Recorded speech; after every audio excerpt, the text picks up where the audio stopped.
В эфире информационный выпуск Амшикшара. Здравствуйте. Состояние здоровья премьер-министра Абхазии Александра Анкваба консилиумом специалистов, состоявшимся 25 января, оценивается как стабильное, с положительной динамикой. Об этом сообщает пресс-служба Кабинета министров. По словам медиков, сознание характеризуется как ясное. Пациент осуществляет контакт с лечащим персоналом. Проводится необходимая медикаментозная терапия. По поручению президента Аслана Абжани в каждом районе республики созданы штабы под руководством глав районных администраций. Также в них вошли районные прокуроры, начальники милиции и энергетики. Главная задача штабов – снижение потребления электроэнергии за счет выявления отключения майнинговых ферм от электросетей. Наша съемочная группа побывала в Гагарском районе. Репортаж Алики Трапш. Работа штаба, организованного под руководством главы администрации Гагарского района Юрия Хагуш, направлена на снижение потребляемости электроэнергии за счет выявления и отключения незаконно функционирующих объектов по добыче криптовалют. На сегодняшний день по Гагарскому району в сутки потребляется 122 мегаватт, при норме 105. Снизить потребляемость – основная задача штаба. Рейдовые мероприятия начались с поселка Бзыбь, так как по оперативной информации именно здесь функционирует немалое количество майнингов. Штаб обнаружил и обесточил 17 майнинговых ферм, что позволило высвободить около 10 мегаватт электроэнергии. Большинство из тех лиц, с кем пришлось иметь диалог, на тот момент они уже все были предупреждены. То есть до этого силами РОВД проводилась беседа с ними. Представители администрации также выезжали. С некоторых брались даже расписки о том, что они не будут подключать, ставились пломбы. Но это не имело особого эффекта, так как после того, как уже с ними пообщавшись, комиссия удалялась, там в течение суток, ближе к ночи, они опять показывали нагрузку. Это мы уже видели по деятельности энергосбыта. Но по-хорошему, когда не получается, пришлось принимать кардинальные меры. Было принято решение без всяких церемоний полностью просто обесточивать их, отрубать их линии и провода. Из них, так скажем, были 2-3 представителя, я имею в виду хозяевов, наверное, тех, кто там имеют непосредственное отношение, которые приняли нас болезненно. Были эмоциональные возмущения, там каждый начинает озвучивать ряд своих проблем и финансовые сложности, которые они испытывают все. И это как бы считалось для них, наверное, аргументом, что их можно как-то посмотреть, закрыть глаза. В первоочередном порядке штаб выявляет и обесточивает крупные криптофермы. К примеру, в поселке Бзыбь были фермы с 3000 аппаратов по майнингу криптовалют. Между тем, ситуацию с электроэнергией ухудшила авария на подстанции Цендрыбштяга. Здесь произошел обрыв кабеля. В результате на некоторое время часть Гагарского района осталась без электричества. В поселке есть проблемы с определенными трансформаторами. Там, допустим, вот Октябрьская улица, на ней трансформаторы тоже испытывают большие нагрузки. Сейчас наша бригада, которая выехала в Пицунскую сторону, по возвращению мы хотим их отправить туда, чтобы они изучили и поняли ситуацию по этому трансформатору.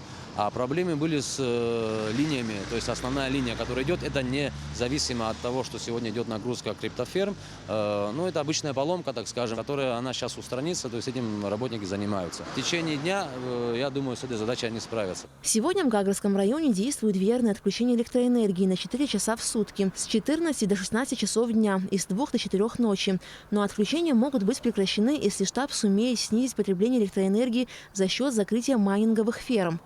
Это решение, оно было принято еще до этого совещания, то есть необходимость в нем существовала, но конкретно эти меры вступили в силу уже после того, как было проведено совещание. Почему? Потому что мы знаем о том лимите, который нам предоставила Российская Федерация, это, если я не ошибаюсь, около 800 миллионов мегаватт, и чрезвычайное потребление той электроэнергии, которая уходила не по назначению, опять-таки мы имеем в виду данные фермы, они потребили больше того ресурса, который был предоставлен, получается, потом уже ближе к завершению данной электрической транзакции, так скажем, да, у нас получалось, что было, исходя из того, что было чрезмерное потребление, электричество просто-напросто закончилось бы.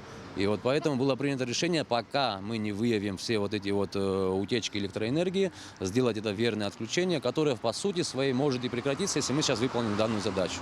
В администрации Гагарского района отмечают, что отключение майнинговых ферм не даст результата, если не проводить контроль в соответствии с законодательством. Если мы еще раз говорим, будет законодательный акт, который нам позволит вплоть до конфискации имущества и заведения уголовных дел, это принесет нам очень большую перспективу в том, что мы сможем с поставленной задачей справиться. Рейдовые мероприятия штаб проводит по всему району. Например, в Колхиде было обесточено около 6 ферм. Также и в селе Алахадзы. Рейды продолжатся в Пицунде, в самом городе Гагра и Цандрыпше. Алика Трапш, Тимур Гугохи, Абхазское телевидение.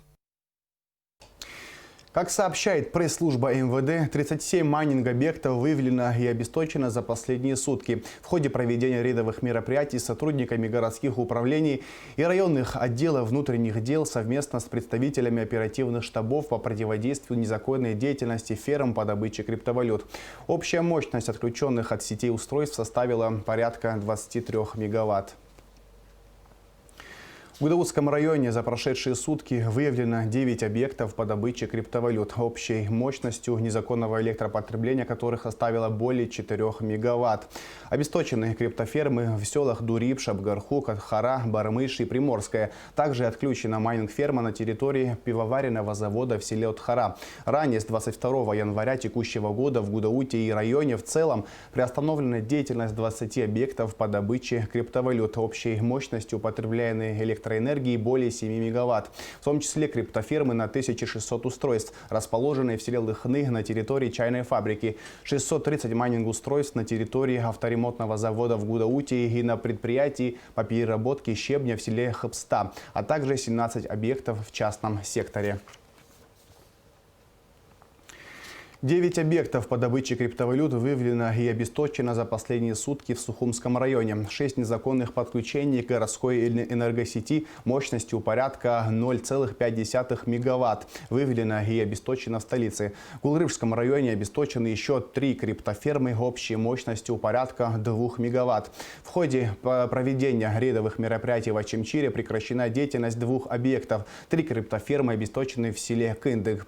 В Кутоле выявлены также 3 действующих объекта и 2 криптофермы в ходе проверки отключены в селах Тамыш и Лачкиндар Ачимчирского района. Глава администрации Сухума Беслан Эшба провел первое заседание штаба по выявлению незаконного производства криптовалют. В нем приняли участие представители СУЭС, МВД и прокуратуры столицы. Еще одно совещание глава администрации провел по тому же вопросу с руководством Сухумского района. Подробности в репортаже пресс-службы столичной администрации. Глава Сухума Беслан Эшба отметил, что все структуры города, которые были обозначены президентом, включены в оперативный штаб по выявлению незаконного производства криптовалюты. На заседании обсудили мероприятия, которые были проведены 23 и 24 января. У нас есть уже первые результаты за 23-24 число. Давайте обсудим, какие меры были предприняты и каковы наши дальнейшие действия. В плановом порядке. Сегодня, завтра, вот так эту неделю будем отрабатывать. И посмотрим, какие результаты у нас получатся к концу этой недели. Подведем итоги.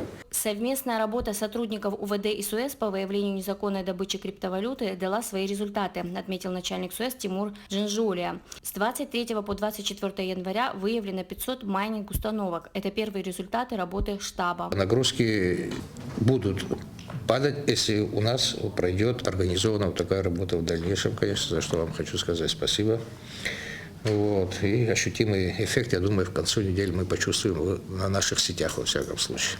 Были отработаны как мини-фермы, так и большие фермы, то есть совместно с СУЭС Черноморэнерго. В настоящее время проводятся также мероприятия по установлению, выявлению криптоферм. Глава администрации обратился к Сухумскому управлению электросетей и попросил не усложнять работу сотрудникам УВД. Электрики владеют достаточной информацией и могут помочь в реализации решений данной проблемы, считает мэр. Я уже не говорю о мере ответственности тех электриков, которые зонированно отвечают за ту или иную территорию в городе. Это их персональная ответственность, когда на их территории незаконно подключены те или иные объекты. Пускай это будет майнинговая ферма или что-либо другое. Заместитель главы администрации Сухума Леон Кварча проинформировал, что на оперативном совещании в СУЭС решено, что будет издан приказ по предприятию о персональной ответственности штатных сотрудников, руководителей участков по городу, которые отвечают за работу подстанций. С коллективом соответствующая разъяснительная работа была проведена о недопустимости причастности к монтажу подобного оборудования штатных сотрудников МОВ СУЭС. В дальнейшем будут применяться меры дисциплинарной ответственности. Мэр Сухума отметил, что нужно взять на особый контроль злостных нарушителей. Уже дошло до того, что обвиняют в том, что у нас есть криптофермы, сказал Беслан Эшба. Вы понимаете, до чего дошло? Что нас уже глава администрации и многих других обвиняют, что у нас, оказывается, фермы есть, и мы тут решили сами фермы свои подключать. Дошло до этого абсурда. А если копнуть дальше, ниже посмотреть, все пути ведут к энергетикам, понимаете? И нам приходится от этой грязи отмываться. Вот так получается. То мы вам оказываем помощь, мы силовые структуры и все, и в этом обратно мы оказываемся виноватыми, понимаете? Весь негатив пошел теперь сюда. Энергетики хорошие, а вот контролирующие органы и вместе с администрацией плохие. Да мы готовы пропустить через себя это ради того, чтобы добиться цели, для того, чтобы у нас энергетика давала возможность обеспечивать людям все необходимое. Вы за свою работу отвечаете, господа энергетики. Вы помогите, если сами не можете, не справляетесь, помогите другим людям, значит, этим заняться. Те, кто способны это сделать, мы вот все в том числе. Мы пришли к вам на помощь, дал президент такие указания. Сбыт обязан знать, кто, где, какое количество электроэнергии потребляет, куда утекает электричество. Вот это нам надо знать. По результатам проведенных мероприятий, там, где выявлено, где есть объективное понимание того, что это перед носом, а электрик говорит, я не знал, значит, он является или соучастником, или помощником этого процесса. По-другому я назвать это не могу. Беслан Эшба считает, что на подстанциях нужно ставить приборы учета потребления электроэнергии. Он поручил начальнику СУЭС выяснить, какое количество приборов учета необходимо, чтобы контролировать потребление электроэнергии по участкам. Нам нужна картина для того, чтобы, потому что это не закончится. Это будет ваша ежедневная работа. Каждый день искать незаконное подключение. В этом вопросе надо ставить точку. По словам представителей СУЭС, около 100 приборов после ремонта уже несколько лет находятся в Москве. За ремонт надо заплатить около 600 тысяч рублей. Второе совещание в администрации города было проведено с участием руководства Сухумского района и служб района. Мэр отметил, что подстанции, которые расположены в Сухуме и Сухумском районе, запитывают как город, так и район, и поэтому ситуация касается всех. Мы собрались в таком составе, чтобы обменяться мнениями и посмотреть, что мы можем сделать совместными усилиями по поводу тех поручений, которые были даны президентом. Мы знаем, у вас ведется работа по этому поводу, где нужна наша помощь. И у нас по городу ведется работа уже по подстанции, которые расположены на территории Сухума и не на территории Сухума, как запитывают и столицу, так и Сухумский район. Поэтому это наша общая проблема. Глава администрации Сухумского района отметил, что совместные действия дадут большой эффект, так как 4 из 5 подстанций, расположенных в районе, обслуживают как город Сухум, так и часть Сухумского района. Наши совместные действия дадут больший эффект. 4 из 5 подстанций, они обслуживают как город Сухум, так и часть Сухумского района. Одна подстанция, она автономна наша. Мы имеем определенное устойчивое снижение нагрузки уже достаточно, за 3 дня у нас такой картины не наблюдалось. Получалось у нас снизить нагрузку на 5 мегаватт, но эта продолжительность была от силы 8-12 часов. На сегодняшний день и вчера, и сегодня на 10 часов утра у нас есть устойчивое снижение нагрузки порядка 6-6,5 мегаватт. Но главным результатом является то, что это 3 дня продолжается. Мэр еще раз обратил внимание на то, что самое главное – ставить приборы учета для того, чтобы фиксировать потребление энергии в том или ином районе. Значит, это слабое звено, правильно? То есть на ТП мы просто смотрим на счетчики и видим, что там идет нагрузка. И пошли искать. Кто его знает, электрик скрывает, и придется милиции вместе с администрацией, с прокуратурой, со всеми искать и заниматься поисками. Нет, так не будем делать. Мы посмотрим, как технически и технологически сделать так, чтобы себе минимизировать работу, а вам ее добавить энергетики. Глава московской абхазской диаспоры и попечитель благотворительного фонда «Амша» Беслан Агарба выплатил медперсоналу Гудаутского ковид-госпиталя почти 6 миллионов рублей. Программа была рассчитана на период с 1 октября по 31 декабря 2020 года.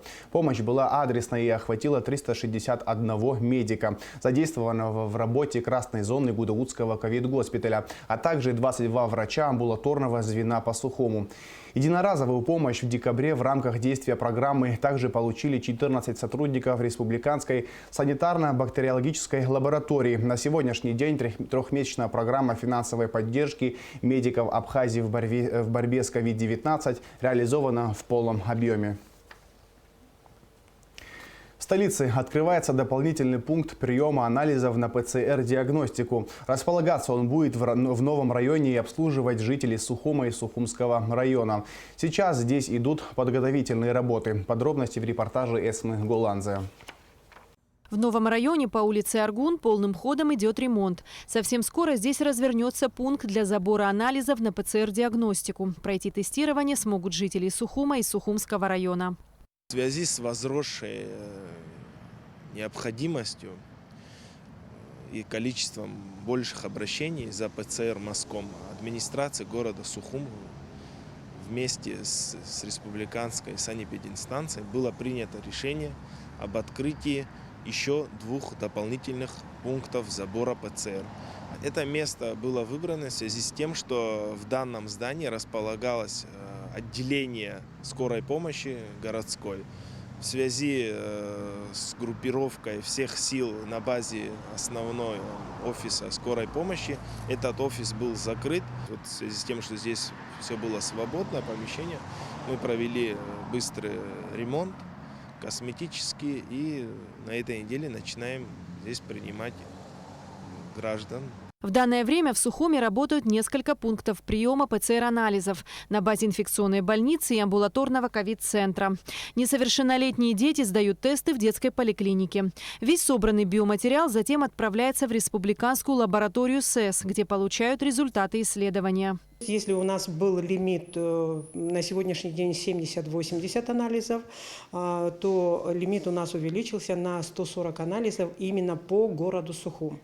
И решили распределить это по пунктам. Значит, на сегодняшний день мы открываем пункт забор анализов ПЦР именно на районе. Там будет забор у нас анализов до 40, то есть будет производиться с 9 до 11 часов. Приходят строго по направлению врача. И, само собой, это первичные наши больные. Анализы на COVID-19 проводят не только в государственных медучреждениях. Пройти тестирование можно в частных клиниках и лабораториях. Здесь можно платно провести ПЦР-диагностику или проверить наличие антител в организме. По последним данным, общее количество заболевших коронавирусом в Абхазии составляет 11 158 человек, 159 летальных случаев. Выздоровели 8 947 человек. Эсма Голанзе, Тамас Чиковани, Абхазское телевидение. За содействие в проведении общероссийской акции «Мы вместе» Российская правительственная комиссия по делам соотечественников за рубежом выразила благодарность общественным организациям Абхазии, Русская община Абхазии, Союз казаков Абхазии, Черноморское казачье войско Абхазии, а также Фонду развития взаимоотношений между Абхазией и Россией Отечеством. В период пандемии коронавируса добровольцы акции «Мы вместе» оказали помощь более 4,5 миллионам человек. Граждане организации перечислили в фонд акции «Мы вместе» порядка 2 миллиардов рублей. По данным организаторов, на благотворительные средства закупались продукты и товары первой необходимости для пожилых и маломобильных граждан. Военнослужащие российской военной базы Южного военного округа в Абхазии провели совместное учение с МЧС республики по тушению лесных пожаров, сообщается на официальном сайте. В ходе учения специалисты пожарной службы МЧС Абхазии и военнослужащие пожарной команды военной базы продемонстрировали высокий профессионализм в рамках совместных мероприятий по локализации очагов возгорания лесных пожаров в Гудаутском районе с отработкой действий по оперативной эвакуации людей из района ЧАЭС. В свою очередь, медперсонал базы отработал экстренные действия по оказанию первой помощи условно пострадавшим при пожаре.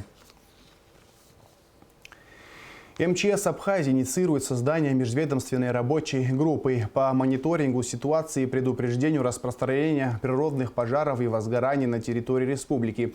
Об этом сообщается на официальном сайте ведомства. В МЧС уверены, что подобный формат взаимодействия заинтересованных ведомств позволит наиболее эффективно координировать работы по недопущению возникновения крупных природных пожаров в республике. МЧС Абхазии планирует обратиться с предложением о создании рабочей группы в Госкомитет по экологии Абхазии, Госуправление лесного хозяйства, РУП Черноморэнерго, а также главам администрации городов и районов. Этой осенью в Майкопе прошла научно-практическая конференция «Библиотечные фонды. Проблемы и решения». Курировали ее специалисты двух ведущих библиотек Москвы и Санкт-Петербурга. В мероприятии приняли участие представители из России и стран СНГ, а также сотрудники Государственной Абхазской библиотеки, которые представили доклад о книжном фонде библиотеки, проблемах, с которыми они сталкиваются в работе и путях их решения. В завершении конференции сотрудник Центрального библиотечного коллектора Андрей Барвинков выступил с предложением пополнить фонд читальни Абхазской национальной библиотеки имени Ивана Папаскира, в которую передано около 300 наименований книг. Фонд замечательный по содержанию, по актуальности. И мы думаем, что этот фонд, полученный в дар, будет являться активным, читаемым фондом. Здесь представлена художественная литература, энциклопедия, учебная, детская. Очень много разных блоков, направлений по одному экземпляру нам представлены. Вы знаете, радости нет предела, потому что за период с 1995 года, как я здесь являюсь директором, вот по наименованию, по содержанию, вот такого явления не было. Конечно, мы этому радуемся и постараемся быстрее обработать их, влить в фонд и сделать эти книги доступными для любого читателя. Мне очень хочется выразить благодарность генеральному директору Бибкома России Дегтяреву, его заместителю Барвинкову Андрею, который непосредственно выполнял этот, можно сказать, дарение, и договор составленный, одним словом, все это делал Барвинков. Я от лица читательского сообщества, от коллектива Национальной библиотеки, от имени Министерства культуры хотим поблагодарить за такой достойный подарок на безвозмездной основе Национальной библиотеки. По данным на 25 января из Абхазии в Россию экспортировано более 51 271 тонны цитрусовых. К 14 декабря эта цифра составляла 24 639 тонн мандарин. Об этом сообщили в Государственном таможенном комитете. Количество экспортированного ореха фундука на 25 декабря составило 2250 тонн. Экспорт хурмы более 815 тонн. Фихуа более 1000 тонн. Киви более 13 тонн. 25 января в России отмечается общегосударственный праздник Татьянин день или День российского студенчества. В этот день в 1755 году императрицей Елизаветой I был подписан указ об учреждении Московского университета. Символично, что в этот день в Абхазском государственном университете началась экзаменационная сессия. О том, как будут проходить экзамены, в нашем следующем репортаже. Сессия для студентов – это этап, когда нужно выложиться на все 100, показать, какие знания были получены за все время обучения и что сохранилось в памяти. Напомним, что в основном весь семестр студенты занимались онлайн. Символично, что в этом году экзаменационная сессия в университете началась в Татьянин день.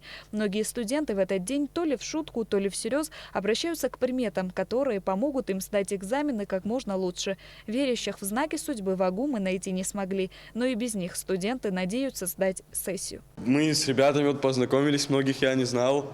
Там у меня на курсе, правда, только мальчики учатся, но все хорошие мальчики. Да. Конечно, хотел, все хотят, чтобы девочки учились.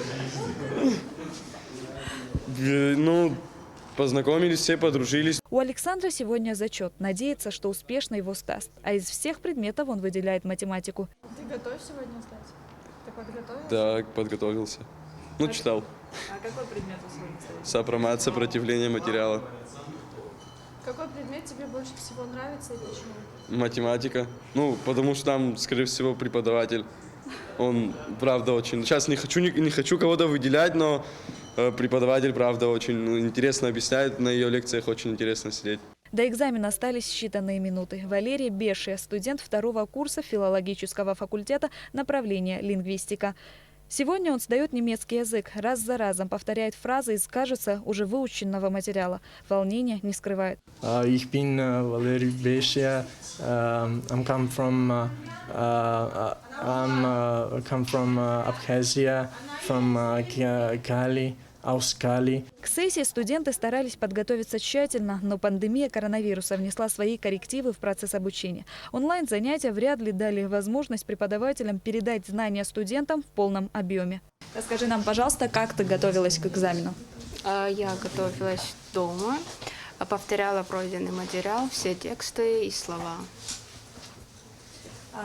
Есть какая-то сложность в экзамене для тебя лично?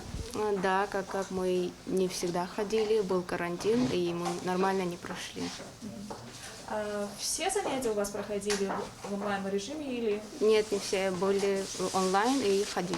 Из того, что мы успели пройти, по тем темам нам нужно было все подготовить, все пройденные слова, все тексты. Вот, все слова ответить нужно. Так вот. Ты вообще со школы изучаешь немецкий язык? Нет, только как-то сюда пришла. И есть сложности? Да, с немецким есть сложности. В 2020 учебном году из-за коронавируса приемная комиссия АГУ приняла решение зачислить абитуриентов без экзаменов. По результатам первой сессии будет задействована рейтинговая система. Летом первый курс 60 групп сдали по 3 предмета. Только 17 групп сдали 1 письменный экзамен. Поэтому, чтобы выяснить, кто попадает на платную основу, а кто на бесплатную, будет проходить конкурс. На каждом экзамене будут сидеть представители не только руководства университета, но и из администрации президента. Будут приглашены на экзамен. Экзамены у нас зачетная неделя проходила до Нового года. Сейчас в основном будут проходить экзамены. Значит, как мы зачисляли наших студентов? Значит, первые курсы, вот где в 60 группах прошли экзамены, это была форма собеседования по 3 предметам. Затем обстановка ухудшилась, и ректор Олег Алексеевич Гарамия принял решение принять по 1 письменному экзамену. В связи со сложившейся эпидемиологической ситуацией в республике некоторые зачеты студенты сдавали дистанционно в формате онлайн. Зачеты и экзамены по основным дисциплинам сдаются в АГУ по группам. Мы не приглашаем сразу, чтобы все факультеты одновременно начали принимать зачеты и экзамены.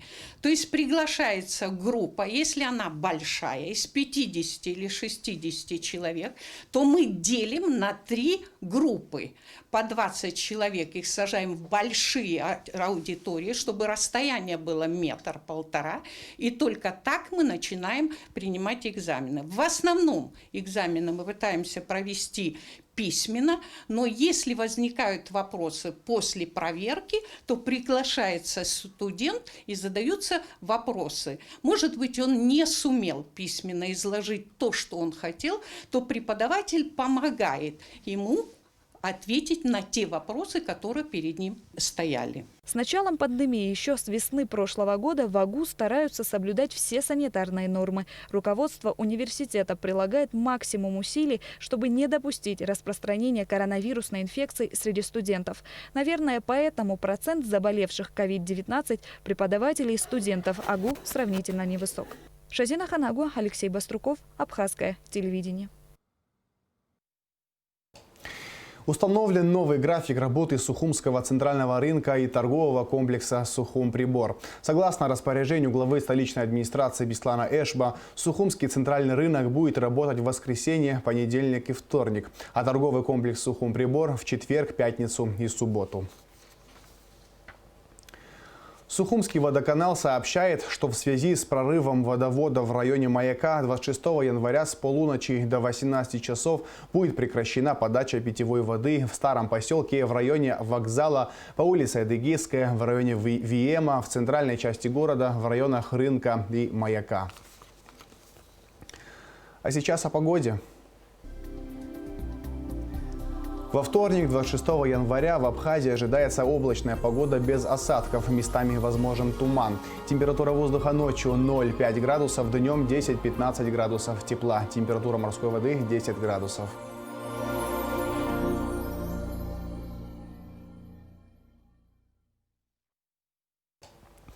На этом информационный выпуск Амшикшара подошел к концу. Всего доброго. До свидания.